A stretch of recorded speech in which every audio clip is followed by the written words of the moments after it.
नमस्कार, स्वागत है आपका। खबरें अभी तक देख रहे हैं आप, मैं आपके साथ मुमताज खान। मैं हाजिर हूं हमेशा की तरह अपनी बेहद खास पेशकश खबर की तह तक लेकर आपके दरमियान। इसके जरिए हमारी कोशिश है हर उस अहम खबर की तह तक पहुंचे जो सीधे आम आदमी के सरोकार से जुड़ी होती। आइए शुरुआत करते हैं। सबसे पहले रुक करेंगे हरियाणा का। मुख्यमंत्री मनोहर लाल आज कई बैठकें करने वाले हैं। सबसे अहम बैठक CMGGA के साथ है मुख्यमंत्री की। आज सुबह 11 बजे शुरू होगी बैठक और आपको ये भी बता दें कि आज विशेष चर्चा कार्यक्रम का अंतिम प्रोग्राम। कार्यक्रम के दौरान आम जनता से संवाद करेंगे मुख्यमंत्री। विशेष चर्चा कार्यक्रम का 1 साल पूरा हो गया है और आज इस कार्यक्रम का आखिरी शेड्यूल है। जनवरी 2023 के पहले हफ्ते से कार्यक्रम की शुरुआत हुई थी। 49 कार्यक्रमों में शामिल हुए लाभार्थियों से आज संवाद करेंगे मुख्यमंत्री मनोहर लाल।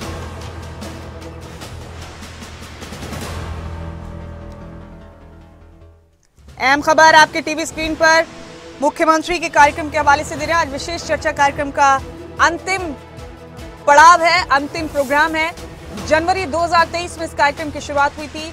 आज एक अहम बैठक भी करने वाले हैं मुख्यमंत्री मनोहर लाल। CMGGA के साथ मुख्यमंत्री मनोहर लाल बैठक करेंगे।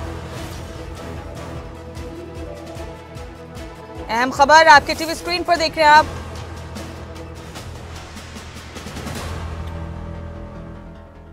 Chief ministers good governance associates programme के तहत ये अहम बैठक मुख्यमंत्री की होने वाली है। आज सुबह 11 बजे होगी ये बैठक शुरू। इस वक्त की अहम खबर आपको मुख्यमंत्री के शेड्यूल के हवाले से दे रहे हैं।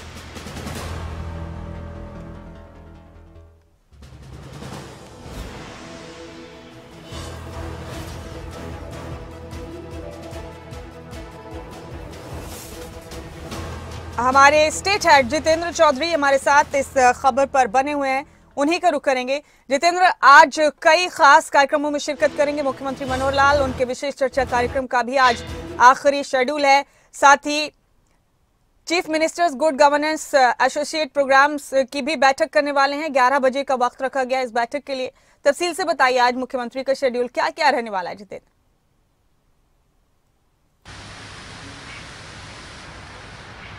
देखिए, बिल्कुल मुमताज, अगर हम बात करें मुख्यमंत्री के शेड्यूल को लेकर के, तो आज सुबह CMGGA यानी chief minister good governance associates के साथ मुख्यमंत्री मनोहर लाल बैठक करते हुए नजर आएंगे। और इस बैठक के बाद अगर हम बात करें तो शाम 5 बजे मुख्यमंत्री मनोहर लाल की विशेष चर्चा का जो कार्यक्रम है वो रखा गया है। आज 50वां ये कार्यक्रम है और ये कहा जा सकता है कि विशेष चर्चा का अंतिम संस्करण जो है इसको कहा जा सकता है। मुख्यमंत्री मनोहर लाल की तरफ से 7 जनवरी 2023 को मुख्यमंत्री की तरफ से विशेष चर्चा कार्यक्रम की शुरुआत की गई थी, जिसमें किसी एक वर्ग को ध्यान में रखते हुए विशेष चर्चा का ये कार्यक्रम मुख्यमंत्री की तरफ से किया जाता था। प्रत्येक शनिवार को शाम 5 बजे का शेड्यूल इसके लिए रखा गया था। आज भी शनिवार है और शाम 5 बजे का शेड्यूल रखा गया है, लेकिन आज इसका अंतिम संस्करण है साल के अंत के साथ ही। और इसमें अलग अलग वर्गों के साथ मुख्यमंत्री मनोहर लाल लाभार्थियों के साथ चर्चा करते हुए नजर आते थे और उनसे फीडबैक लेने के साथ साथ किस तरीके से आगे और बेहतर कार्य किए जा सकते हैं, इसको लेकर के भी कई बार चर्चा जो है वो देखने के लिए मिली है। कई बार मुख्यमंत्री मनोहर लाल की तरफ से जो एक्शन है वो भी CM मनोहर लाल की विशेष चर्चा कार्यक्रम के दरमियान जब कोई शिकायत आती थी तो उस पर एक्शन होते हुए भी नजर आया है। आज अगर हम बात करें तो व्यापक स्तर पर यह विशेष चर्चा देखने के लिए मिलेगी, क्योंकि इसमें अलग अलग वर्गों के जो लोगों के साथ अब तक चर्चा रही है जहां उन्हें जोड़ा जाएगा, तो वहीं आम जनता को भी मुख्यमंत्री मनोहर लाल जो है संबोधित करते हुए इस विशेष चर्चा के माध्यम से नजर आएंगे। ऑडियो कॉन्फ्रेंस के माध्यम से अमूमन इस प्रकार के वर्गों के साथ मुख्यमंत्री लगातार जुड़ते रहे हैं। आगामी साल अगर हम बात करें तो मिशन 2024 हरियाणा के लिए भी महत्वपूर्ण है और आम चुनावों के लिए भी, इसलिए इसका अंतिम संस्करण जो है वो आज माना जा रहा है। हालांकि इसके जो कुल एपिसोड है वो 52 के करीब हुए हैं, लेकिन 2 एपिसोड इसमें से पॉलिटिकल थे, जो लाभार्थियों के साथ जो इससे पहले तक चर्चा की गई थी। ऐसे एपिसोड्स कुल 50 आज के एपिसोड को मिलाकर के बनते हैं और उनके साथ एक जो चर्चा, सार्थक चर्चा किस प्रकार से रही है, किस तरीके से उनको लाभ मिला है, ये तमाम बातें जो है काफ़ी महत्वपूर्ण जो है इस दरमियान रही हैं। चाहे वो सफाई को लेकर के हो, अभी हाल ही में एक विषय जो है विशेष चर्चा कार्यक्रम के अंदर ही आया था जिस पर मुख्यमंत्री मनोहर लाल पूरे तरीके से एक्शन में नजर आए थे। और इस विशेष चर्चा कार्यक्रम में जहां लाभार्थियों को जोड़ा जाता था तो उसके बाद कुछ संस्करण होने के बाद, शुरुआत के बाद मुमताज, कुछ संस्करण जब हो चुके थे उसके बाद तमाम जिलों के डीसीज को भी इसके साथ जोड़ा जाता था, और मुख्यमंत्री जैसे ही कोई आदेश इस मौके पर दिया करते थे उसका पूरा ये कह सकते हैं निवारण अगले कुछ घंटों के अंदर होते हुए नजर आता था। तो एक सार्थक ये पूरा कार्यक्रम रहा है और आज अंतिम कार्यक्रम रहने वाला है। इस कार्यक्रम को करने के बाद मुख्यमंत्री मनोहर लाल दिल्ली के लिए रवाना हो जाएंगे, और आज खास बात यह है कि शताब्दी ट्रेन से मुख्यमंत्री मनोहर लाल रवाना होंगे दिल्ली के लिए। हालांकि इससे पहले भी कई बार वो इस प्रकार का जो सफ़र है, चाहे वो ट्रेन की बात करें, बस की बात करें, करते नजर आए हैं। लेकिन इसके पीछे का एक कारण यह भी माना जा रहा है कि अभी जो मौसम की स्थिति है, जो फॉग की स्थिति है, वो भी लगातार इन दिनों जो है अधिक बनी हुई है। तो ऐसी स्थिति में जो ट्रेन का जो मार्ग है वो ज़्यादा बेहतर कहीं ना कहीं सुझाया गया होगा। और दूसरी तरफ मुख्यमंत्री मनोहर लाल भी चाहे ट्रेन हो या बस हो, इसमें चलने में कोई गुरेज करते हुए नजर नहीं आते हैं। इससे पहले भी हमने कई मरतबा उन्हें इस प्रकार के सफर को करते हुए देखा है। कल अगर हम बात करें तो इसी तरीके से मुख्यमंत्री मनोहर लाल का गुरुग्राम के अंदर एक कार्यक्रम रहने वाला है। इसके बाद वृंदावन के लिए, मथुरा वृंदावन के लिए भी मुख्यमंत्री मनोहर लाल का शेड्यूल जो है वो तैयार किया गया है। तो ये कहा जा सकता है कि आज जहां सुबह 11 बजे सीएम जीजीए की बैठक चंडीगढ़ में रहने वाली है, तो शाम विशेष चर्चा के बाद अपने आगामी कार्यक्रमों के लिए मुख्यमंत्री मनोहर लाल करीब 6:30 बजे चंडीगढ़ से दिल्ली के लिए प्रस्थान कर जाएंगे शताब्दी ट्रेन के जरिए। जितेंद्र, मुख्यमंत्री मनोहर लाल जिस तरह से जनसंवाद कार्यक्रम भी करते आए हैं, विशेष चर्चा कार्यक्रम भी है, क्या लगता है जितेंद्र, इस तरह के कार्यक्रमों से एक सीधा कनेक्शन बिल्डअप होता है मुख्यमंत्री और आम लोगों के बीच, खास तौर से वो लाभार्थी जो उन तमाम योजनाओं का फायदा ले रहे होते हैं जो सरकार की तरफ से बनाई गई हैं, उन तक किस अंदाज में इन योजनाओं का लाभ पहुंच पा रहा है या नहीं?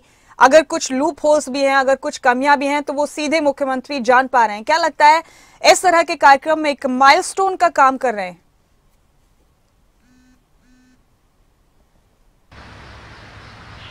देखिए, बिल्कुल विशेष चर्चा का जो कार्यक्रम था वो ऑडियो कॉन्फ्रेंस के माध्यम से लाभार्थियों से जुड़ने का था। आज अंतिम संस्करण उसका है, लेकिन जनसंवाद के जो कार्यक्रम रहे हैं, जनसंवाद में जाकर के मुख्यमंत्री ने जो दावे वादे लोगों के साथ किए हैं, उसको लेकर के जहां पोर्टल पर उसकी पूरी मॉनिटरिंग की जा रही है कि कितने लोगों ने अपने कार्य मुख्यमंत्री के समक्ष रखे हैं, कितने प्रतिशत उनमें से पूरे हो चुके हैं। और साथ ही साथ मुख्यमंत्री खुद भी, कल भी एक बैठक मुमताज इसी प्रकार की, कल शाम 5 बजे 5 विभागों के जो अधिकारी हैं उनके साथ मुख्यमंत्री की तरफ से इस प्रकार की बैठक जो है वो की गई थी।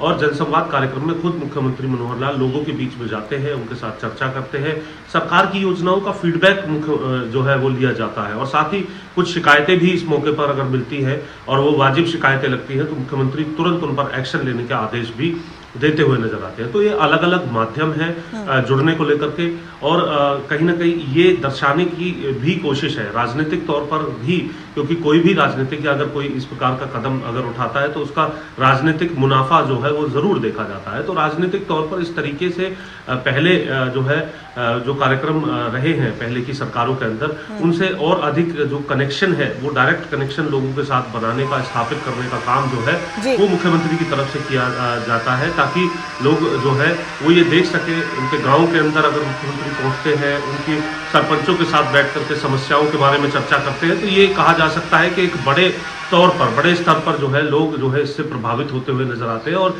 जब वो एक्शन देखते हैं मुख्यमंत्री के इन कार्यक्रमों के मार्फत, तो वो और भी अधिक प्रभावित होते हुए नजर आते हैं। तो सीधे तौर पर इसका सियासी फायदा भी कहीं ना कहीं मिलता है, और दूसरी तरफ लोगों से एक अच्छा कनेक्ट और फीडबैक लेने का काम भी मुख्यमंत्री की तरफ से किया जाता है। यानी सरकार की योजनाओं को लेकर के जनमत संग्रह भी मुख्यमंत्री मनोहर लाल इस मौके पर देखने जो है करते हुए नजर आते हैं। जितेंद्र, आपका बेहद शुक्रिया इन तमाम खबरों की तह तक पहुंचने के लिए, बहुत शुक्रिया आपका।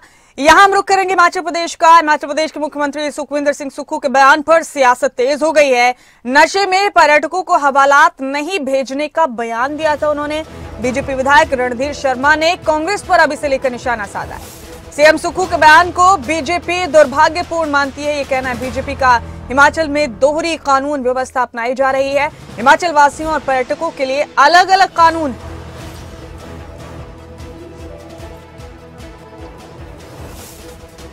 बीजेपी नेता रणधीर शर्मा ने क्या कहा इस मामले को लेकर, पहले वो आपको सुनाते हैं। जिम्मेदाराना मानती है। हिमाचल सरकार द्वारा लिया गया निर्णय और मुख्यमंत्री महोदय द्वारा दिया गया बयान प्रदेश की निरंतर बिगड़ रही कानून व्यवस्था को और बिगाड़ने में सहायक सिद्ध होगा। उन्होंने जिस तरह से बयान दिया और बयान में जो शब्द इस्तेमाल किए वो किसी मुख्यमंत्री महोदय को शोभा नहीं देते। उन्होंने उससे जहां कानून व्यवस्था को बिगाड़ने में अपनी भूमिका अदा की, वहीं मुख्यमंत्री पद की गरिमा को भी ठेस पहुंचाई। शिमला से हमारे ब्यूरो हेड प्रदीप ठाकुर हमारे साथ बने हुए इस खबर पर। प्रदीप, मुख्यमंत्री के पर्यटकों को लेकर दिए गए इस बयान पर अब सियासत तेज हो गई है। भारतीय जनता पार्टी पूरी तरह से हमलावर है मुख्यमंत्री के इस बयान को लेकर। तफसील से बताइए क्या कुछ चल रहा है मुख्यमंत्री के इस बयान पर। आखिर बयान क्या दिया था मुख्यमंत्री ने जिसे लेकर ये सियासी बयानबाजियां हो रही हैं? बिल्कुल, देखिए, जो शिमला में विंटर कार्निवाल हो रहा है उसका आगाज जब हुआ 25 जनवरी को, उस दिन मुख्यमंत्री की तरफ से एक बयान दिया जाता है और उन्होंने कहा कि नया साल आने वाला है, तो ऐसे में पर्यटक बाहरी राज्यों से बड़ी संख्या में यहाँ पहुंचते हैं और हम पर्यटकों के स्वागत के लिए तैयार हैं। और आपदा के बाद पर्यटन सीजन अब अच्छे स्तर पर चल पड़ा है और क्रिसमस के दिन भी और उसके साथ साथ जो नया वर्ष होता है 5 जनवरी 10 जनवरी तक पर्यटक बड़ी संख्या में हिमाचल में रहते हैं। लेकिन उस दौरान मुख्यमंत्री ने ये कहा कि हमने इस बार भी व्यवस्था परिवर्तन के तहत, जैसा पिछले साल खाने के जो दुकानें हैं या ऐसे ईटिंग ज्वाइंट्स हैं वहां पर वो रात खुले रह सकते हैं, यानी 24 घंटे खुले रह सकते हैं ताकि पर्यटकों को 24 घंटे सर्विस वहां मिलती रहे। लेकिन उसके साथ साथ मुख्यमंत्री ने ये भी कहा था कि जो पर्यटक अगर शराब पीकर झूमता है उसको पुलिस को निर्देश दिए जाते हैं कि वो उसे तंग ना करे, उसे हवालात की सैर ना कराए, बल्कि उसको घर भेजें, उसके होटल्स भेजें जहां पर वो रुका हुआ है। और उसको ऐसा महसूस होना चाहिए कि यहाँ पर जिस तरह से नया वर्ष मनाने के लिए, आनंद के लिए, एंजॉय के लिए पर्यटक आते हैं, तो उसमें विघ्न नहीं पड़ना चाहिए। ये मुख्यमंत्री का बयान था। लेकिन उसके साथ साथ मुख्यमंत्री ने ये भी कहा था कि इसका मतलब ये नहीं कि जो हिमाचली लोग हैं वो हुड़दंग बजाते रहे रात भर। तो इस तरह का बयान दिया था। इसको बीजेपी ने मुद्दा बना दिया है और इसको लेकर सवाल उठाने शुरू कर दिए हैं इस मंशा पर। और मुख्यमंत्री की पद की गरिमा को ठेस पहुंचाने वाला बयान करार दिया गया है कि यहाँ पर लॉ एंड ऑर्डर की स्थिति खराब इससे हो सकती है और जो बाहरी राज्य के पर्यटक है उनको ये लगेगा कि शराब पीना हिमाचल में बहुत आसान है, शराब पीकर आप कुछ भी कर सकते हैं। और इसके साथ साथ एक गलत मैसेज हिमाचल को लेकर जाएगा, क्योंकि हिमाचल प्रदेश की अगर बात की जाए तो यहाँ पर लोग पर्यटन स्थल को देखने आते हैं, बर्फ के दीदार के लिए यहाँ पर पर्यटक आते हैं। लेकिन जो मुख्यमंत्री का बयान आया है उससे एक गलत मैसेज हिमाचल को लेकर गया है। इस तरह की बात बीजेपी की तरफ से कही गई है। बाकायदा बीजेपी के जो विधायक हैं रणधीर शर्मा, उनकी तरफ से बाकायदा इस बात को कहा गया। हालांकि इस पूरे मुद्दे को लेकर सरकार का भी पक्ष आया है। मुख्यमंत्री के ही प्रधान मीडिया सलाहकार नरेश चौहान ने कहा कि भाजपा हर बात की आलोचना करना चाहती है और जो मुख्यमंत्री की मंशा है समझा नहीं जा रहा है। उनका कहना यह था कि यहाँ पर पर्यटकों को तंग ना किया जाए, इस तरह की उनकी मंशा थी। और इसीलिए ईटिंग ज्वाइंट्स जो है वो भी रात भर खुला रखने के निर्देश दिए गए हैं। बाकी भी जो शराब के ठेके हैं वो भी रात भर खुले रहते हैं। ऐसे में पर्यटक जो है परेशान ना हो। लेकिन मुख्यमंत्री ने अपना बयान दिया था और उन्होंने ये भी कहा था कि जो नियम कायदे हैं उसके भीतर रहकर ही पर्यटक सारी चीजें करें। क्योंकि कुछ तस्वीरें पूर्व में वायरल हुई थी सोशल मीडिया पर, उसमें ये था कि जो पर्यटक है, पर्यटक वाहन नदी में गाड़ी ले जा रहे हैं, उसके साथ साथ एक जो गाड़ी के जो कार के दरवाजे खोलकर उसमें वीडियो शूट किया जा रहा था। इस तरह की घटनाएं नहीं होगी क्योंकि इससे जानी नुकसान ना होगा। कुल मिलाकर कह सकते हैं कि इस पर पॉलिटिक्स जरूर शुरू हो गई है और मुख्यमंत्री के बयान की जो भावना है उसको लेकर बीजेपी ने दिखाया है कि इसको लेकर, हिमाचल को लेकर एक गलत मैसेज प्रदेश से बाहर जाएगा। तो अब सरकार की तरफ से फिर कोई प्रतिक्रिया आई हो प्रदीप इस बयानबाजी के बाद, विपक्ष के इस पर सवाल उठाने के बाद क्या कुछ कहा गया है अब सरकार की तरफ से? बिल्कुल, देखिए, मुख्यमंत्री के प्रधान मीडिया सलाहकार नरेश चौहान का बयान आया है और उन्होंने कहा कि मुख्यमंत्री की जो मंशा है गलत समझा जा रहा है विपक्ष की तरफ से, बीजेपी की तरफ से, और बीजेपी हर बात की आलोचना करना चाहती है और इस तरह के बयान इसलिए किए जा रहे हैं। लेकिन उनकी मंशा केवल ये थी कि जो पर्यटक यहाँ पर आए उनको तंग ना हो यहाँ पर, और जिस मंशा से पर्यटक यहाँ पर आता है तो उस तरह से उसको यहाँ पर घूमने फिरने का खुला मौका मिले और बाकी जिस तरह से नए साल की बात हो, एंजॉय करने के लिए पटाखे आते हैं, तो उसमें भी किसी प्रकार का बीज ना पड़े, यही मुख्यमंत्री की मंशा थी। जी, बेहद शुक्रिया प्रदीप आपका इस खबर की तह तक पहुंचने के लिए, बहुत शुक्रिया। और खबर अब चंडीगढ़ से जानेंगे। चंडीगढ़ में 31 दिसंबर तक घना कोहरा छाए रहने की संभावना है। मौसम विभाग की माने तो सुबह और शाम कोहरा और धुंध रहेगी। ऐसे में 31 दिसंबर की रात न्यू ईयर का आगाज भी कोहरे के बीच होगा। अभी वेस्टर्न डिस्टर्ब एक्टिव होने के कारण ये असर देखा जा रहा है। फिलहाल चंडीगढ़, मोहाली और पंचकुला में बारिश की कोई संभावना नहीं है। तापमान 3 डिग्री तक गिर जाने से ठंड बढ़ गई है। चंडीगढ़ में अधिकतम तापमान 19.5 डिग्री है, जो सामान्य से 3.9 डिग्री कम है।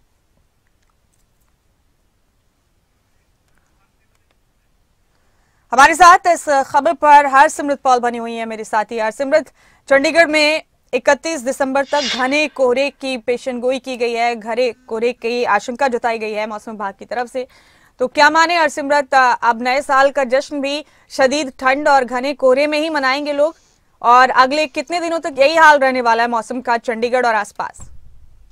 बिल्कुल मुमताज़, जैसा कि आपने भी बताया कि ठंड का जो कहर है वो देखने को मिल रहा है। वहीं अगर बात की जाए तो चंडीगढ़ जो है वो 2 दिन तक तकरीबन जो है वो बादलों के साए हेठ रहेगा, क्योंकि देखा जा रहा है कि मौसम विभाग की तरफ से ये भी जानकारी दी गई है कि आने वाले 2 दिन जो हैं वो बादल छाए रहेंगे यहाँ पर। और इसके अलावा अगर बात की जाए तो हालांकि चंडीगढ़ या ट्राई सिटी में बारिश होने की संभावना कम है, पर साथ लगते इलाके जो हैं, खास तौर पर मैं अगर हिमाचल की बात करूं तो वहां पर हिमपात की सूचना दी गई है, अलर्ट भी जारी किया गया है इसको लेकर के।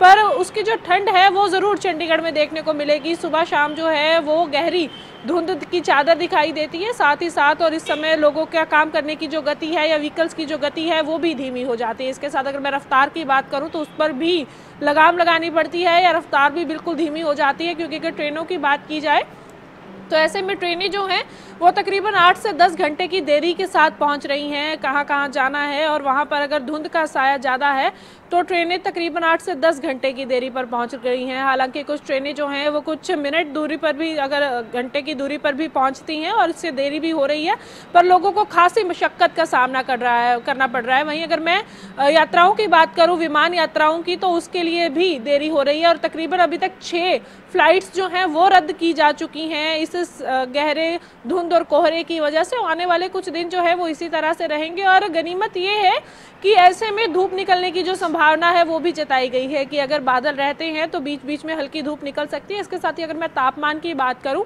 तो तापमान जो है वो सामान्य से 3 डिग्री अभी कम है, यानी कि अगर ये 20 से पार होना चाहिए तो फिलहाल ये 19 डिग्री चल रहा है। और अगर मैं न्यूनतम तापमान की बात करूं तो 809 जो सेंटीग्रेड है उसके बीच तापमान है। तो ऐसे में ठिठुरन जो है वो आने वाले समय में ज़रूर बढ़ेगी और लोगों को परेशानी का सामना करना पड़ेगा। जी, बेहद शुक्रिया हरसिमरत आपका इस खबर की तह तक पहुंचने के लिए, बहुत बहुत शुक्रिया। और अब हम यहाँ रुक करेंगे। उत्तराखंड का साल 2023 अब जा रहा है और नया साल 2024 आ रहा है। नए साल के जश्न को लेकर बड़ी संख्या में पर्यटक देहरादून का रुख कर रहे हैं। नए साल के जश्न में जमकर शराब पी जाती है, उसके बाद पर्यटक और स्थानीय लोग शराब पीकर वाहन चलाते हैं। ऐसे वाहन चालकों पर शिकंजा कसने के लिए अब आरटीओ देहरादून ने भी अपनी तैयारी पूरी कर ली है। इसके लिए आरटीओ की तरफ से टीम बनाई गई है जो ऐसे लोगों पर नजर रखेगी जो शराब पीकर वाहन चलाते हैं। इन टीमों को देहरादून के अलग अलग कोनों पर तैनात किया गया है। इनके पास अल्कोहल मीटर के साथ साथ तेज रफ्तार से चलाए जा रहे ऐसे वाहनों को चेक करने के लिए भी मशीन होगी। जो शराब पीकर वाहन चलाएंगे या फिर गाड़ी तेज चलाएगा उसका चालान भी किया जाएगा, उस पर जुर्माने के साथ साथ गाड़ी भी सीज की जा सकती।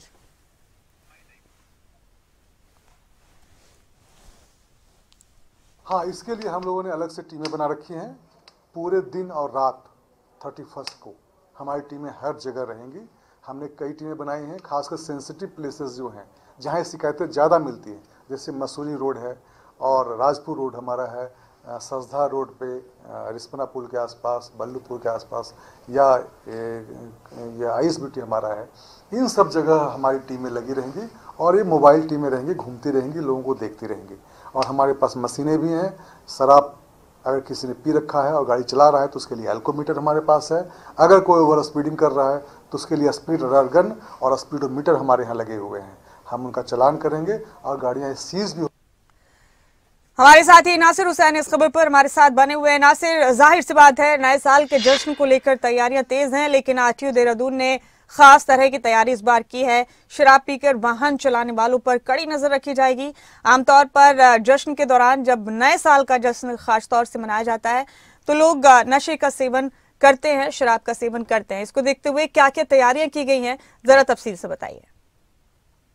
नया साल आ रहा है और नए को लेकर के तमाम जगहों पर तैयारियां तो उत्तराखंड में, क्योंकि तमाम जो पर्यटक है उत्तराखंड का रुख नए साल पर, और ऐसे में नए साल के जश्न में जो नशे का इस्तेमाल है वो काफी होता है, जिस कारण बहुत सारी जगहों पर इसकी वजह से बड़े हादसे हो जाते हैं।